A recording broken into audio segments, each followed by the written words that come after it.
What's up, guys? It's Brick Thunder, and today I'm going to be doing a prop comparison between Thrashing Clown, Death Row, and Insane Serial Killer. Oh, fuck, I'm congested as shit. I'm going to be doing a comparison between these three because it's easy content and I have all three of them. I'm one of the few collectors in the community to have all three of them. I do know that Joe Bean Videos has these three. I'm not sure of anybody else who does, but regardless, I have all three of them. So, I may as well do a comparison, what I like, what I don't like, and all that. And I'm going to format it a little bit differently than how other people do. Well, no, not really, actually. But I'm going to format it in such a way where I talk about one specific thing at a time. So, let's start with their looks. Their looks, they're very unique among each other, in my opinion, for having the same mechanism and really being in the same line. They all look pretty distinguishable for obvious reasons. I do think that Thrashing Clown looks the best. Second being Insane Serial Killer, probably, and then third being Death Row. Death Row, I'm just not really a fan of his clothes.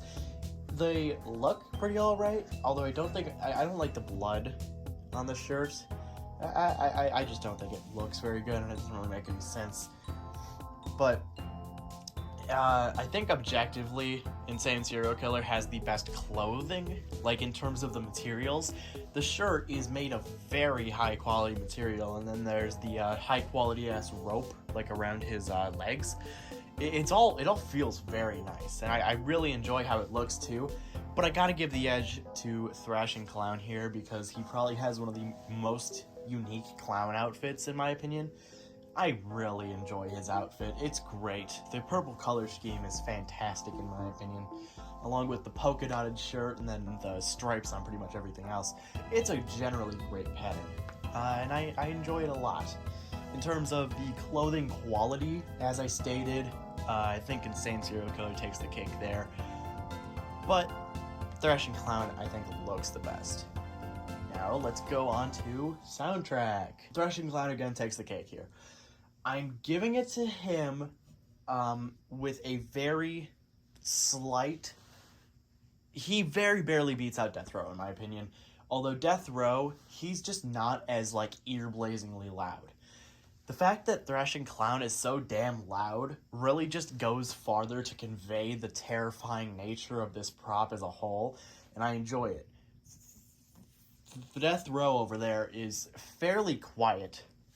Like, even the Outbreaker box on the floor next to him is louder than him, which, honestly, I even like the screams in that thing more. But, regardless, Insane Serial Killer's soundtrack is nothing special. Tekky used it, like, way too much back in the day. It was used for him, Thrashing Zombie, Thrashing Mummy. I think it was used for the, the standing, convulsing zombie, maybe? I can't quite remember.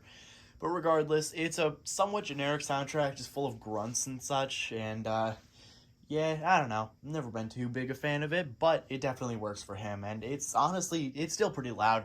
It's actually louder than Death Row's, which is kind of strange considering that he's older. Yeah, in chronological order, it goes, Insane Serial Killer came out first. He came out in 2009, and then Death Row came out in 2012, and Thrashing Clown came out in 2013. Anyway, now on to the build quality. Out of these three, personally, I think Thrashing Clown is definitely still built the best. He is just dominating this here.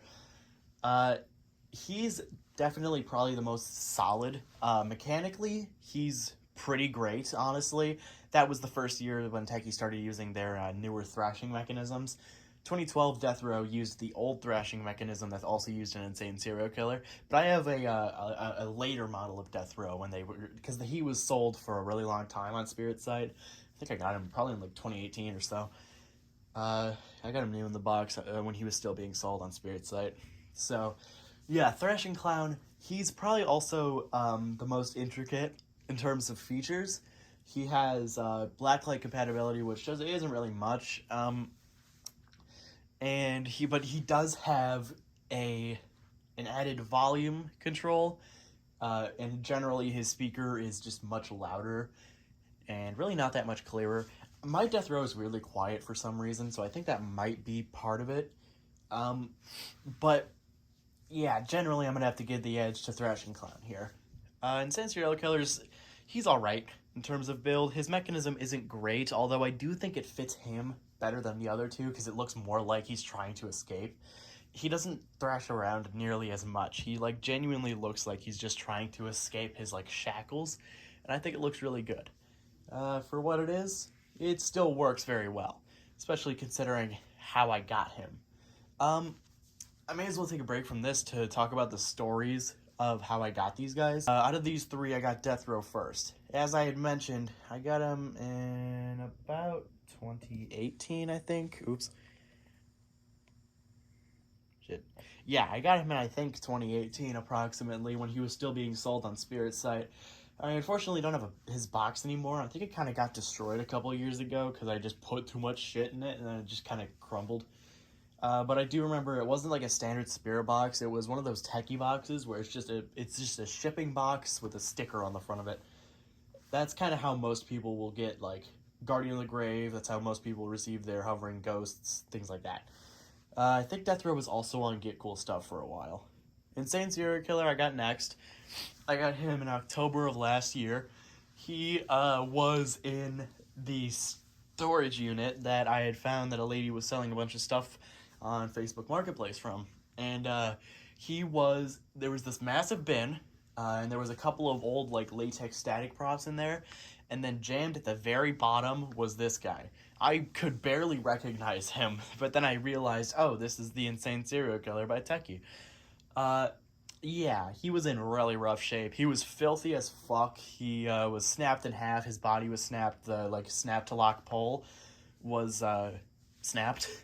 His face was and still is a little bit bashed in. I have yet to really do much about it. His face is not as good quality as the others. Like, these two have really thick head molds, but Serial Killer's is not nearly as good. But yeah, someday I'm gonna get a heat gun and I'll heat it up and then kind of melt, just try to get the plastic back how it's supposed to be.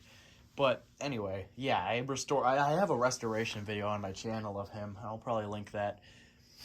Anyway, and then Thrashing Clown I got in November of last year. I got him through a trade with my boy Halloween Central, which I have mentioned many times on this channel. And I traded him my Howler, and I still don't regret that trade because, oh my god, I like Thrashing Clown a lot more. But, yeah. Death Row and Thrashing Clown haven't ever really needed any work.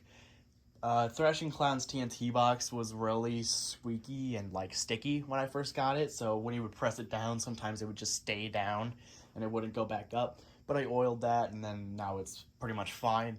But the only one that really needed work was Insane Serial Killer for obvious reasons. But now they're all fully working. Anyway, back to the features about them. Next on the list, I'm going to probably talk about the MIT activators themselves. Now, there were, of course, a line of these individually.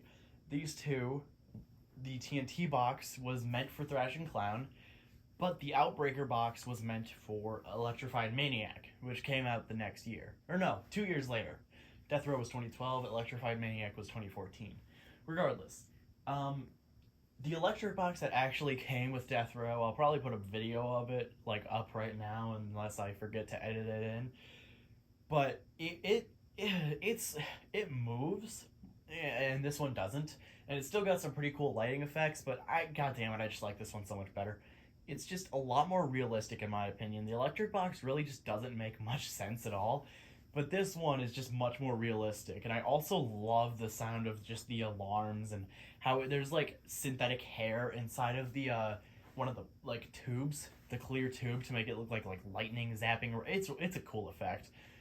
And I just overall really like this one a lot better. They are all cross-compatible, so it doesn't really matter which one you use. You can use the TNT box with Death Row, you can use the Outbreaker box with Thrashing Clown. It doesn't really matter. But, yeah. And then the TNT box was, again, made for Thrashing Clown exclusively. It was not sold separately. The electric box and then the one for convulsing nurse, which was the med kit, those were sold separately from the actual props. But the Outbreaker box and the TNT box were both sold like pretty much exclusively with the props. I got my Outbreaker box off of getcoolstuff.com when it came back in stock on that website, and then the TNT box Central just had with Thrash Clown. So, yeah, there's that. Out of these two, I think out of the electric box and the TNT box is definitely better. But out of the Outbreaker box and the TNT box, I kind of prefer the Outbreaker box.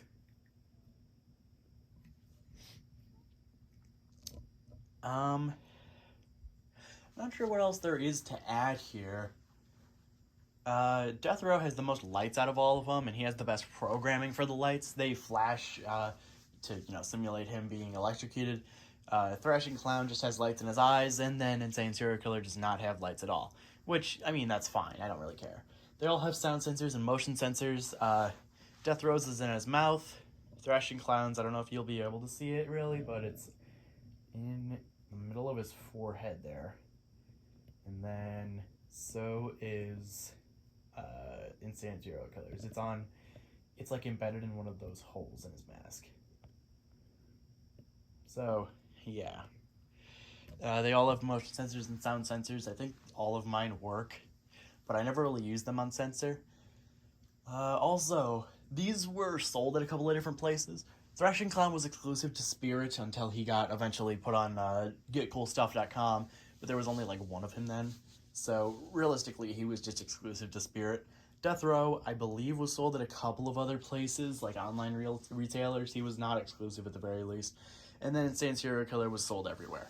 I'm pretty sure Spirit had a version that was like slightly different, but it really just, it wasn't really noticeable. I think it was like boiled down to like a different box and maybe a slight difference in the clothes. I don't know. But regardless, Insane Serial Killer was sold pretty much everywhere for like a couple of years.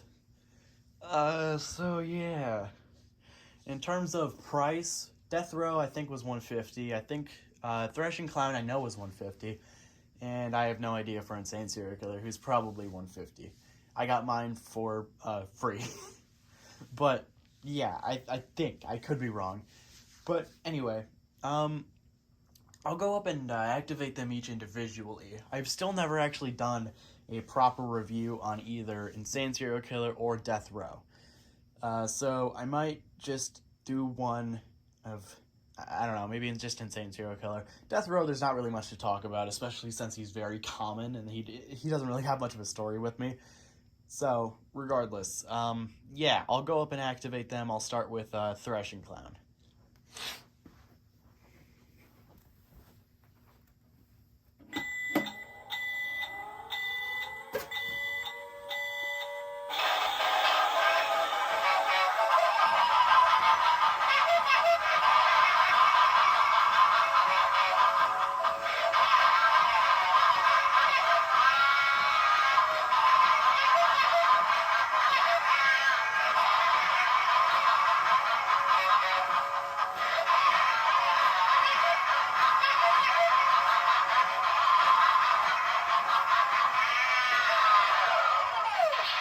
Forgot to mention that Thrashing Clown and Death Row both have Velcro on their hands, so that you can Velcro them down to the armrest on a chair.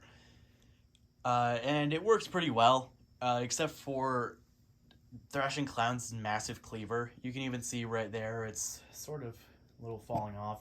Kind of looks like his wrist is broken there. But yeah, it's not that big of an issue as long as you can get it mostly secure on there. Anyway, on to Death Row. Death Row definitely looks coolest in the dark. But I'm not turning the lights off. Warning. Stand back. Maximum voltage will initiate now.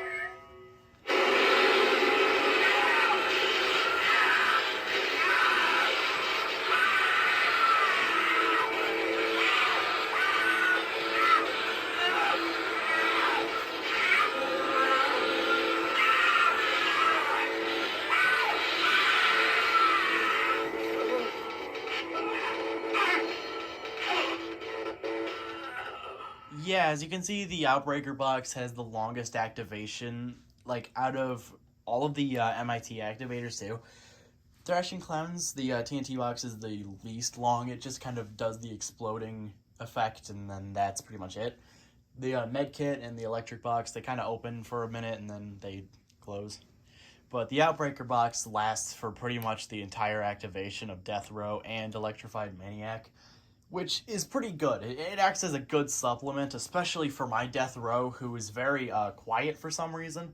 Like, you can hardly hear him even when the Outbreaker box isn't blasting over him. But anyway, also fun fact, Insane Serial Killer over there, you can see the Try Me button drifting off to his right. That came originally in his packaging, and what it was it would be plugged into the box so that you would press it, and there would be batteries in them pre-installed from the factory, and it would play his audio. You could just hold it down and hear his audio so that you know what he sounded like before you bought the thing if the store didn't have like a display or anything. They did that with a lot of older things, especially smaller items, but this is one of the few life sizes that actually has that feature. I'm really grateful that I still have the button because it's just kind of a neat thing to have, and also because I have the button, you can do this.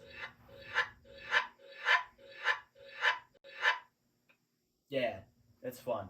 Anyway, I'll activate him now. What the hell is that? I probably don't need that.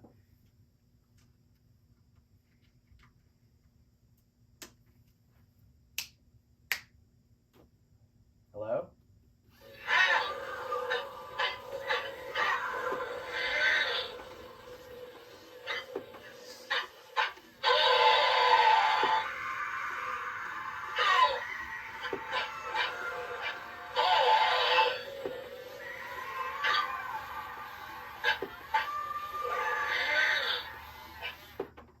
His soundtrack is delightfully cheesy. I enjoy it a lot. It's a very classic Tekky soundtrack where it just has like a bunch of shit going on in the background. It's great.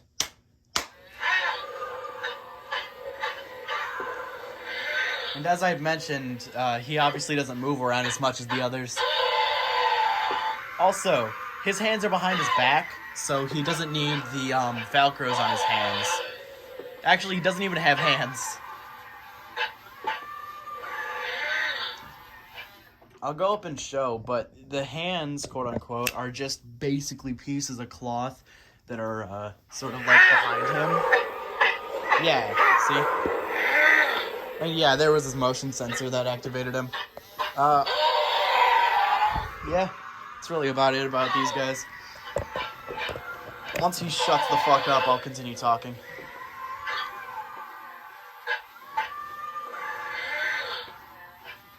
Oh yeah, also Insane Serial Killer and Death Row have the same shoe mold, which was also the shoe mold used on pretty much any Tekky item that sat down. Except for a few. But Thrashing Clown's shoe molds were reused for Sitting Scare Clown and maybe Giggles, but I'm not entirely sure, don't quote me on that. Anyway, I'll go over there and activate them all at the same time before I give my final thoughts on them. Warning. Stand back. Maximum voltage will be initiated now.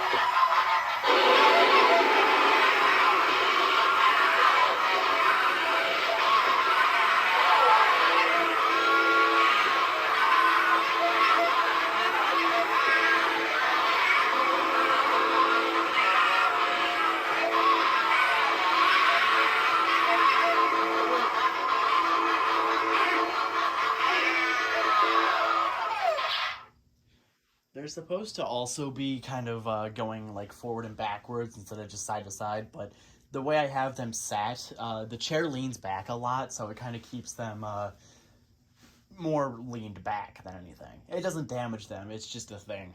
But anyway, yeah, overall, Thrashing Clown is my favorite. He's very much my favorite. I love this fucking prop so goddamn much.